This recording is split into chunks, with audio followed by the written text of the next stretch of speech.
Hello mga mamis.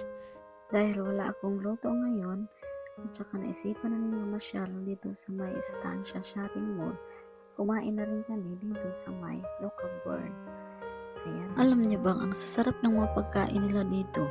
Ayan, umorder kami ng manok. Ayan, fried rice. Ayan ito naman, sinigang daw yan. Pero hindi siya, walang sabaw. Meron bang ganun? Oo, sarap-sarap niya, no? At sa mga nagtatanong kung saan ito banda, dito ito banda sa may Pasay. Alam niyo bang sasarap ng mga pagkain nila dito? At kasama ko nga pala ngayon ang aking mga anak, pamangkin, yung apo ko, at yung mag-birthday. Ayan tara kain muna tayo. At ito nga pala ang magbi-birthday ngayon, si James. Ayan happy birthday James. Salamat sa treat mo sa amin. Ayan, kain muna tayo. Ayan ang mga in-order namin. Sisig, ito binagoongan rice, may chicken na ewan ko anong pangalan nito.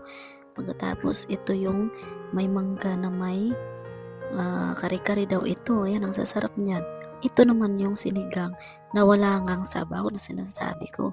Ayan sobrang sarap na ito. Alam niyo bang, tuwing kumakain kami sa mga restaurant, tinitikman ko talaga kung paano nila ito niluto. Kasi gusto kong gayahin eh. Ang tanong, magagaya ko naman kaya? Kaya mo yan, mami. O sige na nga, kain muna kami guys. Kain tayo. Ayan enjoy muna kami dito sa pagkain namin. At mamaya-maya uwi na rin kami. Ayan, bye. Thank you for watching guys. Kung nagustuhan nyo naman ang video, like, share, and follow.